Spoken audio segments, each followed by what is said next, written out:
Bom dia, pessoal.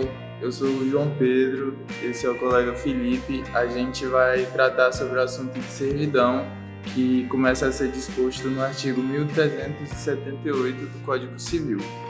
Então, esses são os tópicos que a gente vai apresentar da servidão do artigo 1378 ao 1389, as características da servidão, as classificações, o modo de constituição e o modo de extinção e as ações relativas à servidão.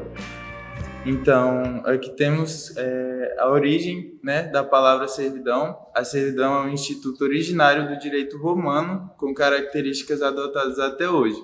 A palavra servidão vem de servos, pessoas sujeitas à dominação de outra. Seja no caso de pessoas, seja no caso de coisas, a servidão ainda possui essa conotação, algo que se submete e algo que domina.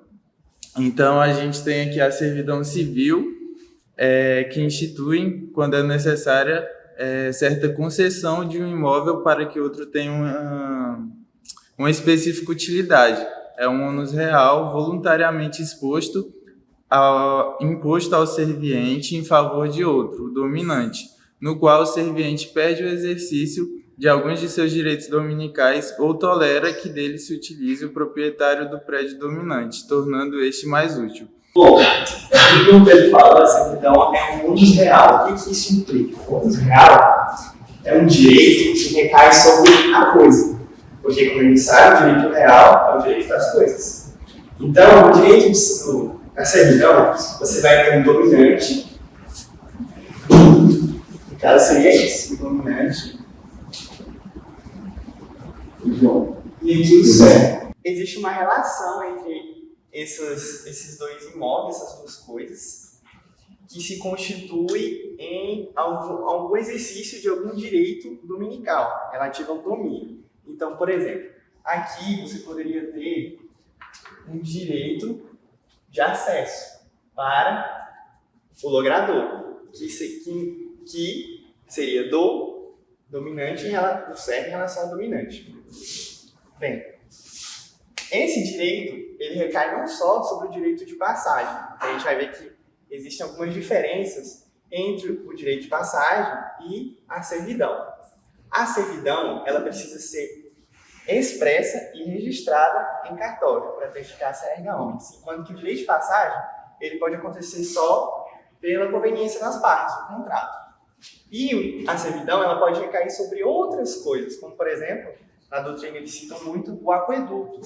Você vai ter um cano de água aqui, por exemplo, para esse imóvel ter acesso. Pode recair sobre outras coisas também, não precisa ser só necessariamente sobre isso que eu falei. Então, eu queria falar aqui sobre o artigo 1378, onde ele versa que a certidão proporciona utilidade para o prédio dominante e grava o prédio serviente, ou seja, trazendo...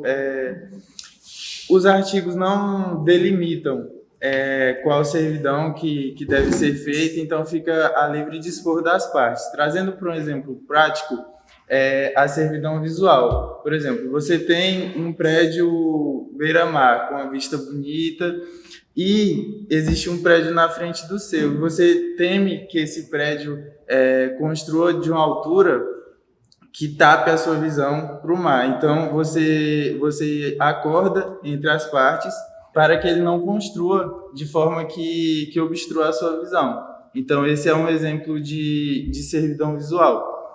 Aqui, continuando no artigo, que pertence a diverso dono, ou seja, ele não pode ser um prédio ou dois prédios, o que serve e o que é beneficiado do mesmo dono. Então, constitui-se mediante declaração expressa dos proprietários ou por testamento. Então, ela pode ser constituída por negócios jurídicos, que seriam os negócios intervivos, ou causa-mortes, que seriam deixados por testamento. Ambas as modalidades devem ser registradas no cartório de registro de imóveis. E ela pode ser constituída também por uso capião, que vou trazer por exemplo prático aqui. Você tem o prédio dominante e o prédio serviente e ambos os donos são amigos. Então, eles acordam, né, uma servidão ali, mas não registram no cartório de imóveis. E a partir de 10 anos, usando nesse exemplo, o proprietário do prédio serviente vende esse prédio para outro proprietário. E ele chega lá e fala: não, acabou a servidão que existe aqui. Então, o proprietário do prédio beneficiado pode conseguir que essa servidão continue por uso capião dos 10 anos. Vamos falar um pouco das características da servidão antes de aprofundar no uso capião. Bom, a servidão, como ele falou, é uma relação entre dois imóveis distintos. Então, não tem como você estabelecer uma servidão se é o mesmo imóvel. A principal característica é que sejam coisas ou imóveis distintos. Deve pertencer a proprietários diferentes. A gente vai ver que uma das causas, mas nem sempre, motivos da extinção da servidão é essa diferenciação de proprietários. Apesar de ser um direito real, não se tem o mesmo proprietário, não há como ocorrer a servidão. É um direito real e acessório. Serve a coisa e não dono, como eu falei. O que é isso de ser acessório? O direito principal é o direito de propriedade. Então, a servidão ela é um direito que assessora esse direito de propriedade. Se uma vez que esse direito deixa de existir, que é o caso de acontecer a compra, né, do imóvel, se tornar o mesmo proprietário, ele deixa de existir. Não pode ser presumida, ou seja, tem que ser expressa e registrada em cartório. Deve ser útil ao dominante, possui duração indefinida e é indivisível e inalienável. Que a gente vai ver que existem alguns direitos que podem ser alienáveis, como o de superfície. Para produzir efeitos erga omnes, enquanto direito real, que eu tinha falado, deve ser registrada em cartório de registro de imóveis, gravando-se o prédio serviente a partir da declaração expressa do proprietário ou da manifestação da vontade, disposta em testamento. Ainda outra forma de servidão, que é pelo decurso do tempo, que é o que o João Pedro vai falar mais na frente, que é o uso capião. Aqui algumas classificações das servidões, como o João Pedro tinha falado também, que as positivas implicam a prática de algum ato pelo titular de servidão, as negativas, que é aquilo que ele falou, implica a ele não construir algo ou não obstruir, a vir a prejudicar esse outro imóvel. As contínuas e as descontínuas. As contínuas dependem de ato humano para o seu exercício, como, por exemplo, servidão do aqueduto, aquela que eu tinha falado, instalados os condutos próprios para que a água flua. Então, é aquilo. É uma passagem contínua da água, então ela está ocorrendo a todo momento. E as descontínuas, não sei se fala aqui, ter realizado obra, se tornar viável a passagem, poderá dizer que a servidão é exercida quando alguém transita pelo caminho. As descontínuas são aquelas que dependem de ato humano para que ocorram. Então, é aquilo que eu tinha falado também. Se confunde um pouco com a negativa. As aparentes são aquelas que revelam por sinais exteriores, podem ser vistas pelo homem, como o aqueduto também. Então, o aqueduto é um exemplo que eles utilizam bastante na doutrina, quando os condutos passam por sobre a superfície do terreno.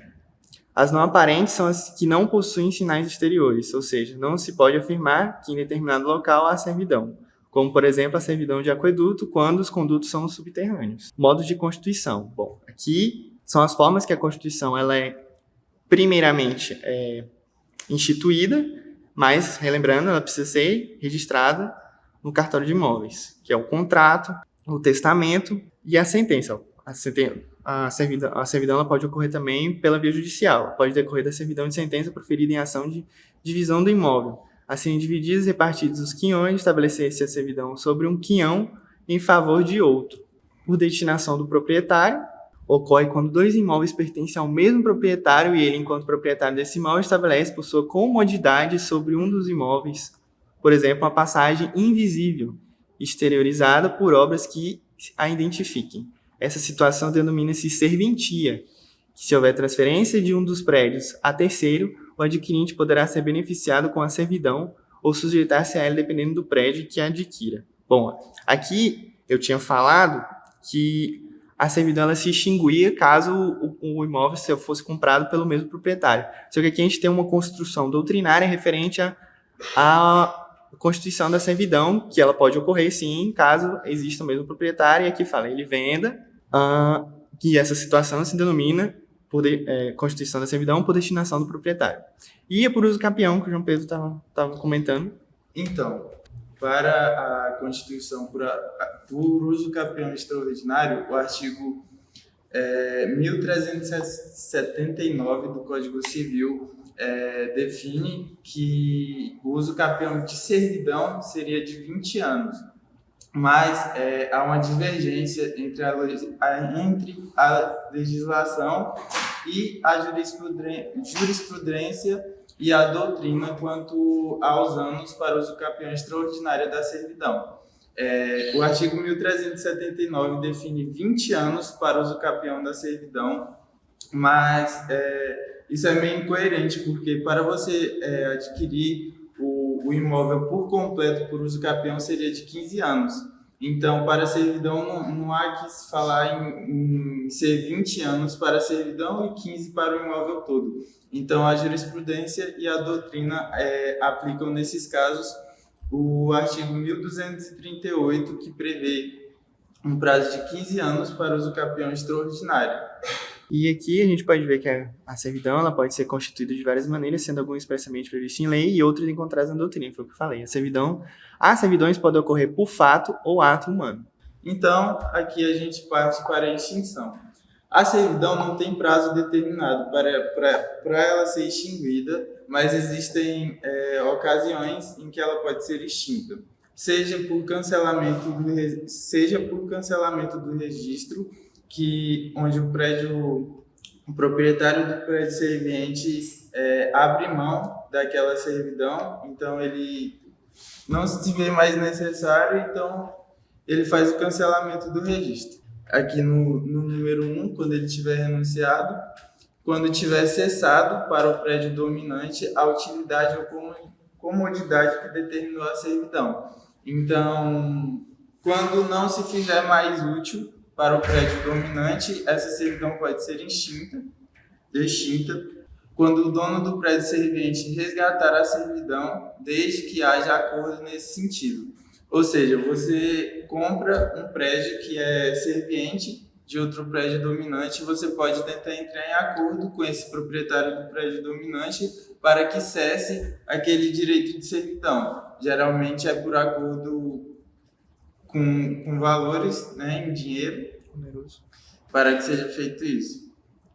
Pela reunião de 2 prédios na mesma pessoa, então se não pode haver em que tem o mesmo proprietário do prédio dominante e do prédio serviente, então se for assim, o prédio não pode servir a mesma pessoa, então pode ser cancelada nessa hipótese pela supressão de respectivas obras, se a servidão for aparente, pelo não uso por 10 anos contínuos, pelo decurso do prazo, se a servidão for constituída a termo ou implemento da condição, se a ela estiver subordinada. Provada a extinção por qualquer desses modos, o dono do prédio serviente está autorizado a requerer o cancelamento. Bom, e aqui a gente tem as ações relativas à servidão, que são 3, mas existem mais, que é a possessória, a confessória e a negatória.